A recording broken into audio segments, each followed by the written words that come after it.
முதல்வரோட வண்டி பேர் என்ன? நீங்க சொல்லுங்க, எனக்கு தெரியாது. தெரியாதா? அதுக்கு பேரு டிஃபெண்டர். வண்டி விலை 8.5 கோடி ரூபான்னு சொல்றாங்க. சரி. துணை முதல்வரோட வண்டி பேர் என்ன? தெரியாது.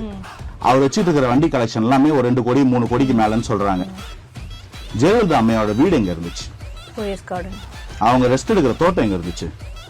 கொடநாடு. எடப்பாடி ஐயாவோட கார் பேர் என்ன? தெரியாது.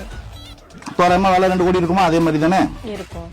எளிய அரசியல் பண்ற சீமானோட கார் பேர் என்ன? விலை என்ன? தெரியாது.